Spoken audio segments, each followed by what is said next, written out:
Hey, hey, hey. Yeah. Welcome back to Smart English, beautiful people. Hello, everyone. It is so wonderful to have you here with us again. I am bringing you the energy, the vibes, and of course, the English practice you need to level up your life. And I hope you are feeling relaxed, comfortable, and just ready to learn something new today. You know, every time I hear your voice, I feel like I should be wrapped in a blanket, maybe drinking a hot chocolate by a fireplace. Oh, stop. It is just so smooth. I keep telling you, people don't subscribe for my jokes. They subscribe to hear you speak. Oh, please. You are going to make me blush in the very first minute of the show. It's true, though. Well, thank you. You are being very charming today. But, we are not here just to flirt, are we? Not just to flirt. We have a very special mission today. That is right. We have a serious mission. Today, we are going deep. We are diving into a topic that I think touches every single person listening to us right now. Mm-hmm. It is a topic that can make your palms sweat and your heart race. Mm-hmm. We are talking about the accent. Yes. Accept your English accent. It is a heavy topic, isn't it? It's so heavy. Carries so much weight for so many learners. It really is. It's that feeling, right? That feeling of embarrassment when you open your mouth. Instantly. Yeah. You know the words inside your head. You know the grammar perfectly on paper. Mm. But when you speak, you feel like you sound wrong. Or maybe you feel like you are late to the party. Yes. Yeah. Late to the party, like everyone else speaks perfectly and you are just. You're just behind, running to catch up. Exactly. That fear is paralyzing. It is. It is the fear that having an accent means you are failing or that you are less intelligent. But today, we are going to change that mindset completely. We are. We looked at some incredible sources, some stories about feeling late in life, and we're going to apply those lessons directly to your English-speaking journey. Guys, let's be clear before we start. This episode is perfect for our B1 learners. We are going to speak clearly. We are going to speak slowly. Mm-hmm. We want you to understand every single word. This is your safe space. No judgment, just progress. Yes. No stress here. Just listen, relax, and let the English wash over you. And please, stay with us until the very end. You have to. We have something special planned for the finish. That's right. Because at the end, we have our famous word tour where we explain the best vocabulary from this conversation, and we have a special shadowing exercise. I do not want to miss that. So hit that subscribe button right now, get comfortable, and let's unpack this. Let's begin. So when we looked at the notes for today, there was this fascinating concept called chapter compare syndrome. Oh, I love this concept. It comes from the idea that we look at other people's lives and feel bad about our own. It's a very human thing to do, isn't it? Chapter compare syndrome. It sounds like a medical condition, doesn't it? Doctor, I think I have chapter compare syndrome. It does. But it is actually a mindset trap, a psychological trap that we all fall into. A trap. That is the perfect word for it. It catches you. Yeah. Imagine you are reading a book. You are on chapter 2. The very beginning. The beginning. You are just meeting the characters, figuring out the plot. It's messy. You don't know what is going to happen yet. Yeah. But then you look at someone else. Right, maybe a native speaker or someone who has lived in the U.S. or the U.K. for 10 years. Exactly. And you look at their chapter 20. I see. So you are comparing your messy beginning to their polished middle or end. Exactly. You compare your chapter 2 to their chapter 20. Yeah. And you say, oh no, my English is terrible compared to them. You judge yourself based on their timeline. But that is not fair. It is completely illogical. It is not fair at all. It is like watching a Netflix series. You would not watch episode 1 of a show where the hero is weak and confused and say, wow, this character is so behind compared to the character in season 5 who just saved the world. Why hasn't he defeated the villain yet? Well, because he is in episode 1. He is still learning how to use his superpowers. Still figuring out how to put on his costume? Right. And we do this with English so much, and it is so damaging. It really is. We see a native speaker on TV or a coworker who is very fluent, and we feel, what is the word? Diminished. Small. Yeah. We feel small. We feel like we aren't good enough. Yeah. I have a personal story about this, actually. It's been embarrassing, but we are friends here, right? Of course. This is a safe space. Do tell. I always love your stories. Well, back in the day, before I was this confident podcast host. Okay, stop laughing. I'm not laughing. A few years ago, I felt completely stagnant with my own language learning. You know the word stagnant? Stagnant. That is a great word for our listeners. It is like water in a pond that doesn't move. It just sits there. It gets green, it starts to smell a little bit, it is not fresh. Exactly. Stagnant water. That is how I felt. I felt like my skills were just sitting there. Yeah. Smelly water. Wow. I was looking at Instagram, looking at all these people speaking perfectly, sounding so cool, so effortless, Well, and I fell into the trap. the chapter compare trap. I did, and I tried to copy them, exactly. I Yeah. tried to hide my natural voice completely. You tried to fake it. You tried to be someone else. I tried to fake it. Yeah. I tried to sound like a British royal one day. Hello, how do you do? And then a cool New York rapper the next day. Oh, no. I don't know what I was doing, but it felt misaligned. Misaligned. That is a beautiful, sophisticated word. It means it didn't fit, right? Not at all. Like two things that just don't line up. Yeah, it felt like wearing a suit that was 2 sizes too small. Mm. I was technically speaking English, but I wasn't being me. Mm.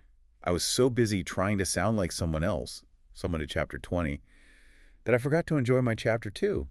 I forgot that chapter 2 is actually a really exciting time. It's where you learn the most. It is. That is so powerful. And it is exhausting, isn't it?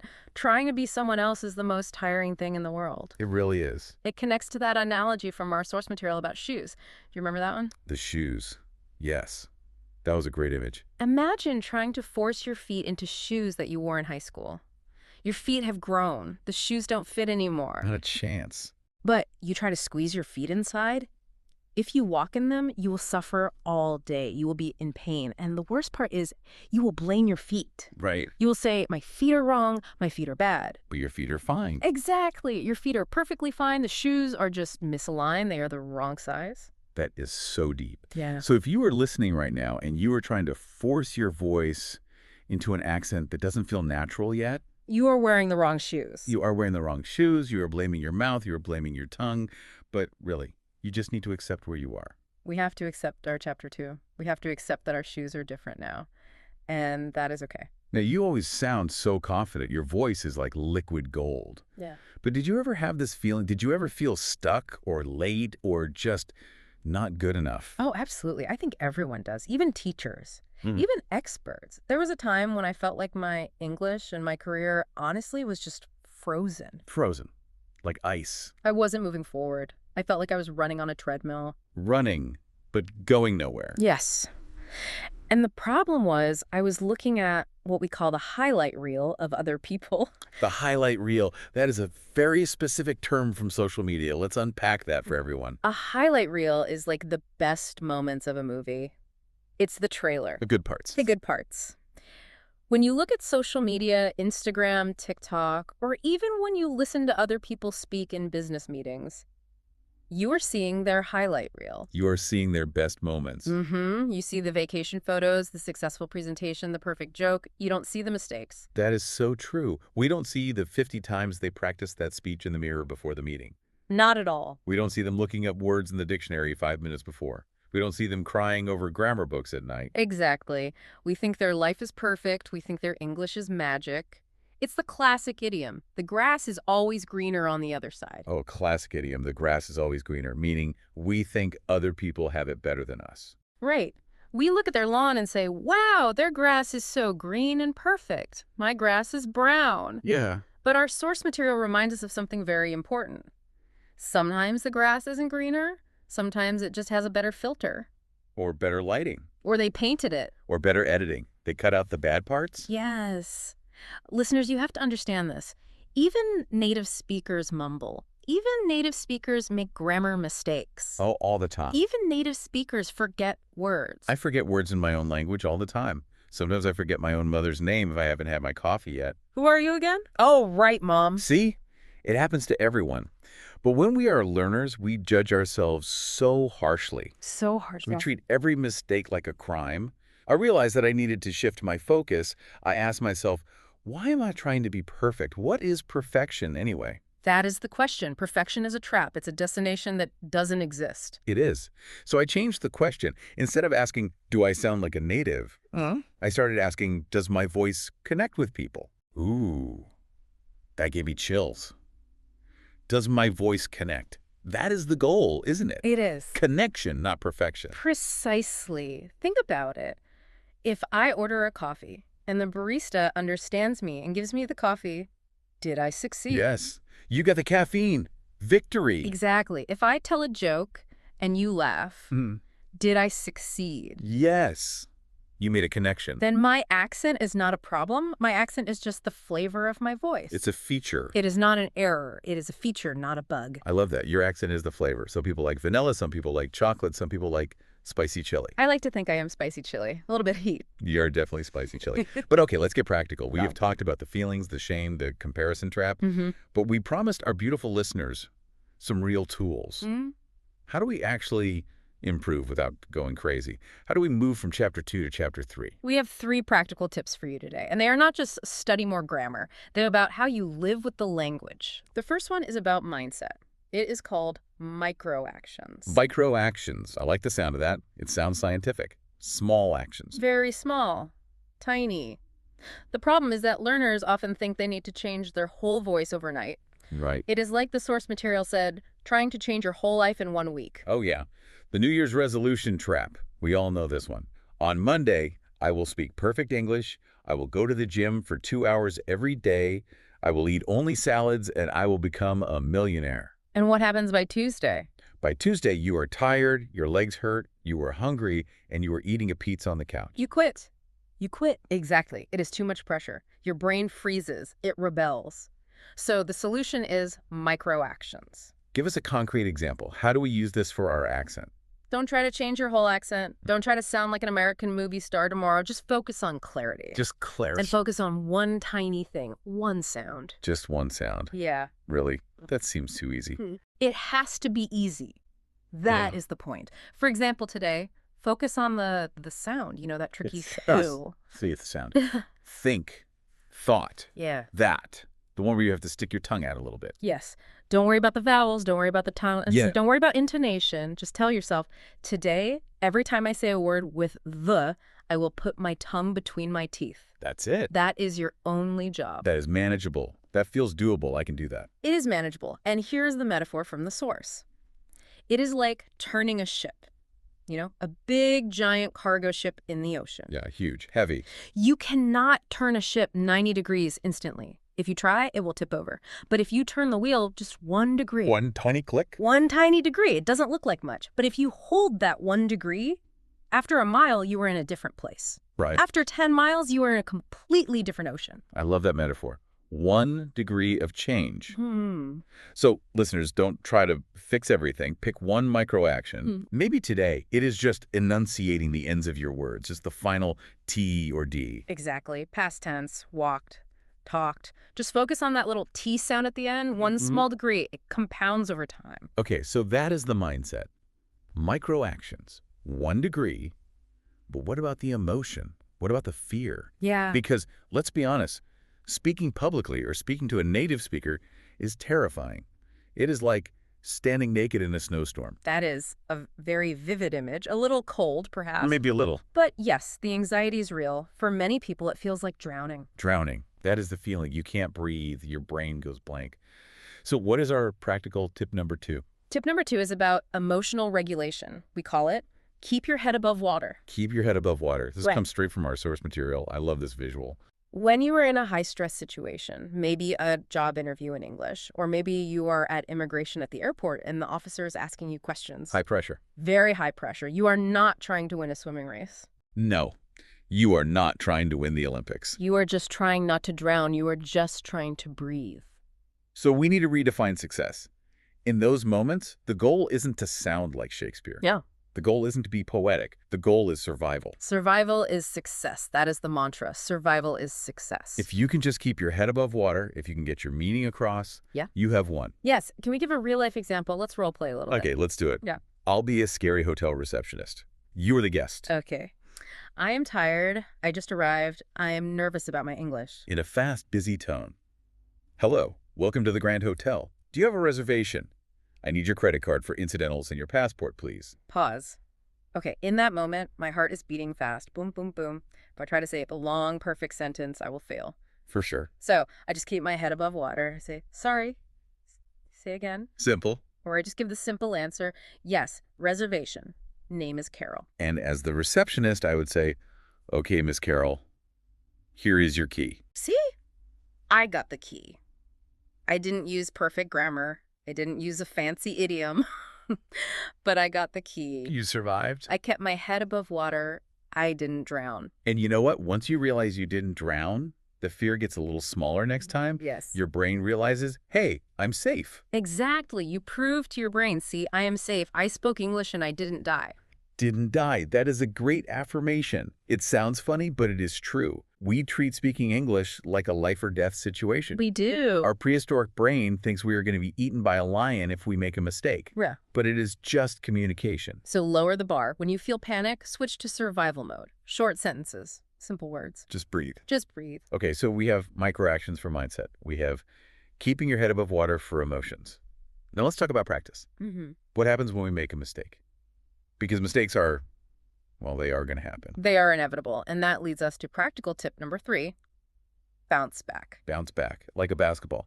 Like a basketball. Think about the physics of a ball. You throw it down hard, it hits the floor. Does it stay there? No, it comes right back up. The harder you throw it, the faster it comes back. Exactly. Now compare that to an egg. If you throw an egg on the floor. Splat. Messy. Broken. It does not come back up. It is done. It is done. I love this concept because so many people, when they make a mistake, let's say they use the wrong verb tense or they pronounce a word completely wrong, they act like an egg. They crack. They break. They freeze. They stop speaking. They feel shame washing over them. They go home and say, I am never speaking again. I am terrible. We want you to be a ball, not an egg. Be a ball, not an egg. That should be on a t-shirt. I could wear that t-shirt. It is a great philosophy. The concept of bounce back means if you have a bad English day, and you will have bad days, trust me, you just correct it and keep going. Yeah. Let's go back to that stagnant water metaphor we talked about earlier. This connects perfectly. Yes. Fear makes your English stagnant. If you stop because of a mistake, if you freeze like an egg, you become that smelly pond water. Nothing moves. You are stuck in the shame. But speaking, even with mistakes, even with a strong accent, speaking creates flow. Yes. It makes you a river. A river flows over rocks. It flows around trees. It flows over dirt. It doesn't stop just because there is a rock in the way. It goes around it. It goes around it. So if you forget a word that is just a rock in the river, go around it. Describe the word. Use your hands. Just keep the water moving. Movement is victory. Movement is victory. That is so strong. You are full of wisdom today. It is the source material. It is very inspiring. It reminds us that the ball is in your court. Yeah, another sports idiom. The ball is in your court. It comes from tennis. If I hit the ball to you, now it is on your side of the net. Right. It is your turn to hit it. It means it is your turn to act. The responsibility is now yours. It is. We can give you the tips. We can tell you about microactions. We can tell you about the river and the egg. But only you can open your mouth and speak. That is the truth. No one can do the push-ups for you. No one can learn the language for you. So let's recap everything we have covered before we get to the word tour. We covered a lot of ground today. We did. First, we are not comparing our chapter 2 to someone else's chapter 20. Nope. We are respecting our own timeline. We are staying in our own lane. We're focused on our own book. Second, we are accepting that our accent is just flavor. We are ignoring the highlight reel of social media. We are choosing connection over perfection. That's it. We are real people, not Instagram photos. We are spicy chilies. We are spicy chili. Third, we are using microactions, changing 1 degree at a time. Just one sound, just one habit. Small steps. Turning the ship slowly but surely. Mm-hmm. Fourth, we are keeping our head above water when we feel panic. Survival is success. Just get the key. Just breathe. Don't drown.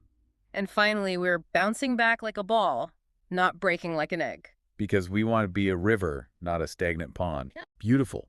I feel motivated. I feel like I want to go learn a new language right now just to practice this. Maybe you should work on your Spanish. I heard you trying to order tacos the other day. It was interesting. Hey, my Spanish is acceptable. It has flavor. Yeah. It has a lot of flavor. It certainly has flavor. But now, my friends, we are going to slow things down a little bit. It is time for our favorite part of the show. The word tour. Yes. We use some fantastic vocabulary today, and we want to make sure you really own these words. We don't want you to just hear them. We want you to keep them. Exactly. We are going to explain 4 key words from the episode. Simple definitions, clear examples. Let's do it. I'll take the first one. Go ahead. The first word is stagnant. S-T-A-G-N-A-N-T. Stagnant. Definition. Stagnant describes something that is not moving. It stays the same.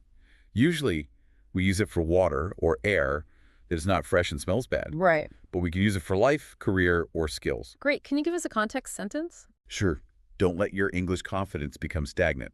Or another one, I felt stagnant in my job because I wasn't learning anything new. Perfect. Stagnant, not moving. Yeah. Okay, word number 2 is misaligned. Misaligned. That is a B2, maybe C1 word.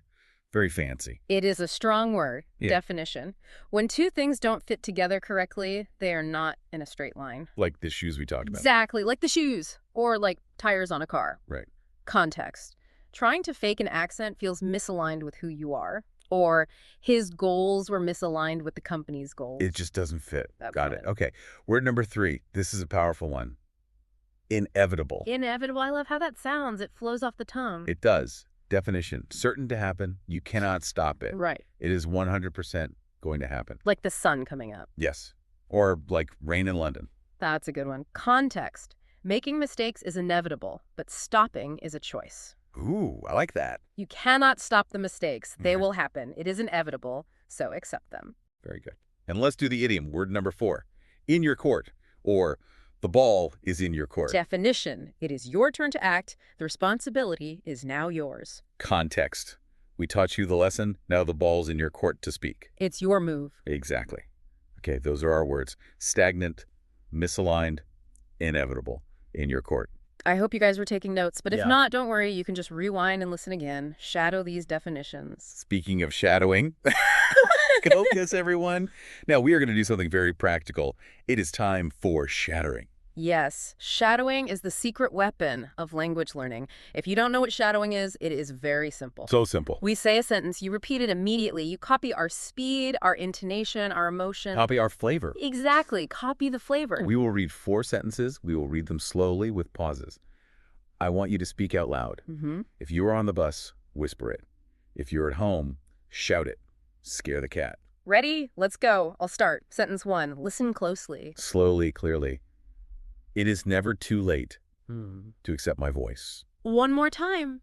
Feel it. It is never too late to accept my voice. Good. Sentence 2. Listen to the rhythm. Slowly, warmly. I will not compare my chapter 2 to someone else's chapter 20. That was a long one. Let's do it again. Break it down. I will not compare my chapter 2 to someone else's chapter 20. Nice. Sentence 3. This is about the microactions. One small step is enough for today. We'll leave it. One small step is enough for today. And the last one. Sentence 4. This is your affirmation. Say this with confidence. With conviction. I can speak English, even if I feel shy. One more time. I can speak English, even if I feel shy. Excellent. Give yourselves a round of applause. Clap for yourself. You did it. Yes. Movement is victory. You just move. You just turn the ship 1 degree. That's right. And remember that phrase, the ball is in your court. We can't speak for you, but we know you can do it. So here is what we want you to do. We have a very specific request today. We want to know who you are. Yes. We want to see the real you. We want you to subscribe to the channel Smart English because we have so many more deep dives coming. But also, we want you to comment below. Write in the comments. I'm your name from your country, and one small step for my accent is. Maybe your step is practicing the TH sound. Maybe your step is speaking for 1 minute. Maybe your step is not apologizing for my English. Oh, I like that one. So tell us your step. We read the comments and we want to cheer for you. We absolutely do. Guys, thank you for hanging out with us. Thank you for diving deep. Don't forget to practice shadowing. Repeat what we said out loud. Go back and do it again if you need to. Subscribe to Smart English and write your first step in the comments. Let's make this community flow like a river. Keep going. Your English is getting better every day. Bye. Peace out.